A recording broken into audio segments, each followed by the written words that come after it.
Hello, it's the 8th day of June today, and we're here for the thoughts of the day. And we start as usual with the scripture, which today comes from Psalm 5 and verse 8. Lead me, O Lord, in thy righteousness because of mine enemies. Make thy ways straight before my face. If you're reading the Bible in a year today, you need to get through 2 Chronicles chapters 30 and 31. And John chapter 18, verses 1 to 18. The thoughts for the day?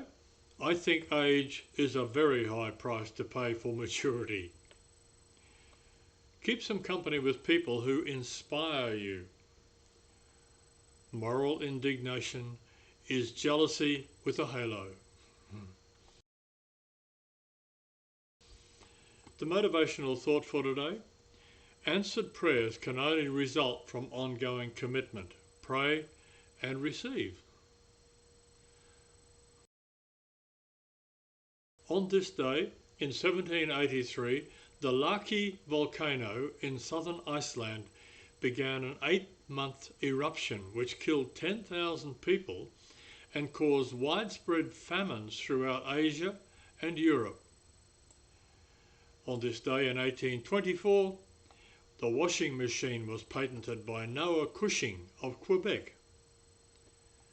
In 1924 on this day, this was the last sighting of English climber George Mallory, who was seen 800 feet from the summit of Mount Everest during his third attempt to become the first man to conquer the world's highest mountain.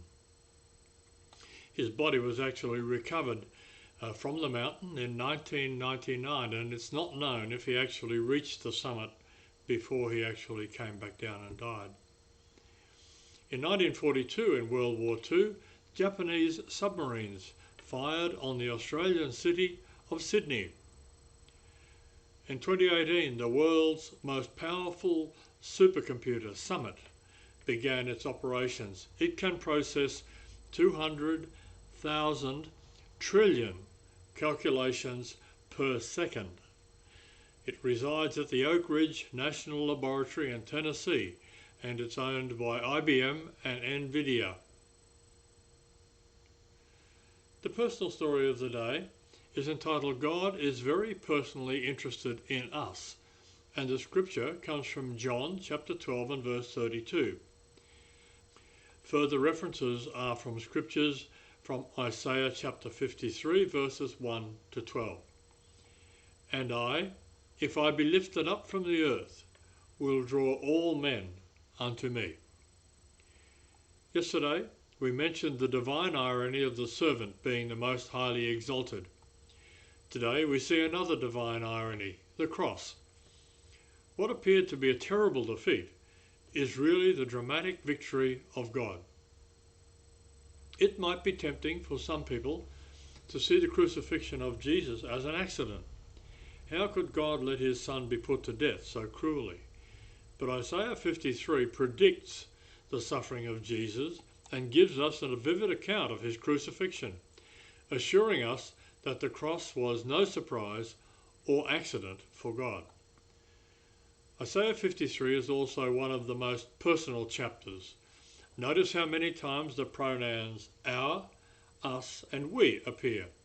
There is no doubt that the suffering and death of Jesus is related to us and our sinful condition.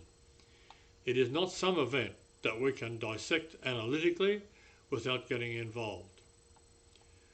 What's the connection between the cross and us? Jesus bore our sins, our transgressions, and our iniquities, and his punishment brought us peace and healing. Verse 5 and 6. As we read the description of our sin and Jesus' pain, we feel an overwhelming sense of gratitude that he would love us enough to pay this price.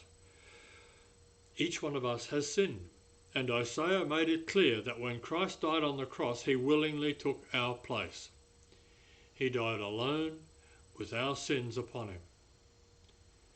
The first 9 verses tell of the suffering of the Saviour, but the remaining verses tell of his glory. God had foreordained the cross to accomplish our redemption. Verse 10 tells us that.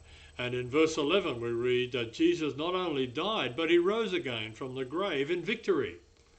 Only our God could turn such suffering into such joy, such agony into such triumph, such loss into such gain. What looked like defeat was the victory of God over sin and death. Jesus continues today to intercede for us. You can see that in verse 12 and also in Hebrews chapter 7 and verse 25. At first glance, it might be easy to miss the intensely personal words in Isaiah 53. As you reflect on Christ's work for you, read through this chapter of Isaiah again, but this time use the pronouns I, my, and mine, and insert your name where it says many. Spend extra time in praying, thanking God for the forgiveness that is possible because of Jesus' suffering, death, and resurrection, and the outpouring of the Holy Ghost. The devotional thoughts for the day. The first is entitled, What's on Offer?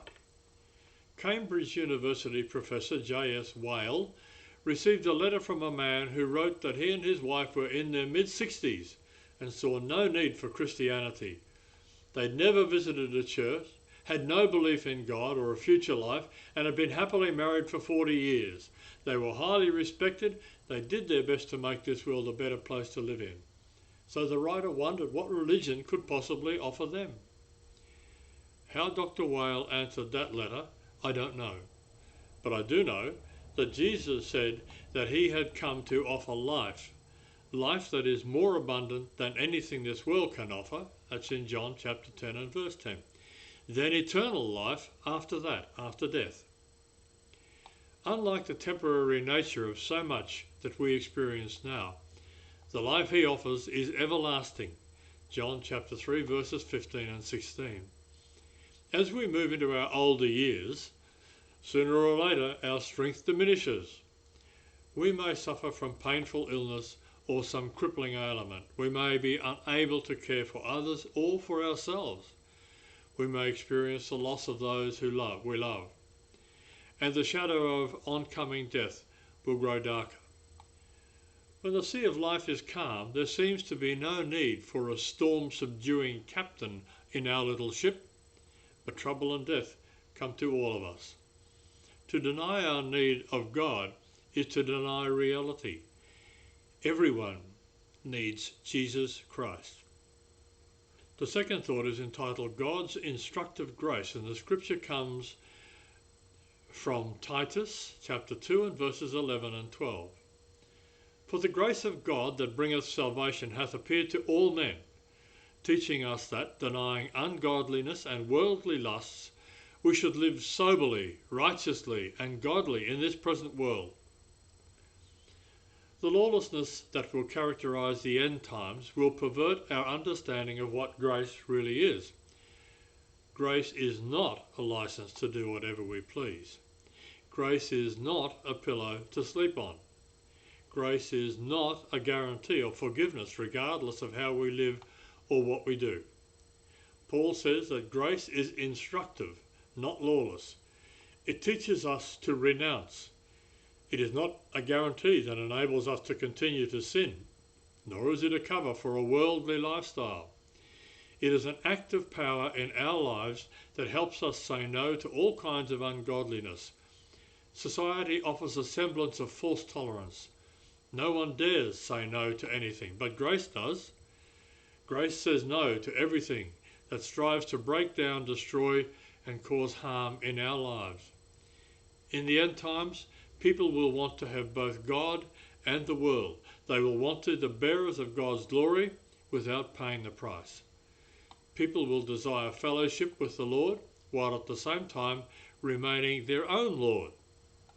It is impossible. Walking on this road will result in the creation of a false grace, a false religion, and eventually a false God. People will be led astray rather than being led to God. People try to excuse their behaviour and defend a worldly lifestyle by claiming grace. But this is not the grace that Paul speaks about. This is a self-righteousness that never comes up to God's standard. It is a lawlessness that God must and will judge. The facts of the day. About 10 out of 100 parrots learn to talk. A penguin is the only bird that can swim but not fly. One short moment of humour. Childhood is the time of life when you make funny faces in the mirror. Middle age is the time of life when the mirror gets even.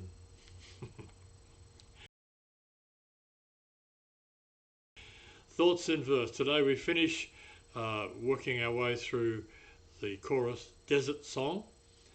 And this is a little bit different again. It goes the chorus, which we did yesterday, then the bridge, then the chorus, then the final verse. So let's go on to, since we've done the chorus yesterday, we'll do the bridge first. And I will bring praise, I will bring praise. No weapon formed against me shall remain. I will rejoice, I will rejoice. God is my victory, and he is here. And now the chorus. All of my life, in every season, you are still God. I have a reason to sing. I have a reason to worship. And then the song finishes with the fourth verse, which says, this is my prayer in the harvest, when favour and providence flow. I know I'm filled to be emptied again. The seed I've received, I will sow. That's a very powerful closing verse. The closing thought for today. Lord, bless my church and give us some new brethren. Amen to that. Thank you for joining us this morning. I hope you've enjoyed the thoughts. Have a blessed day. We look forward to seeing you tomorrow morning. Bye for now.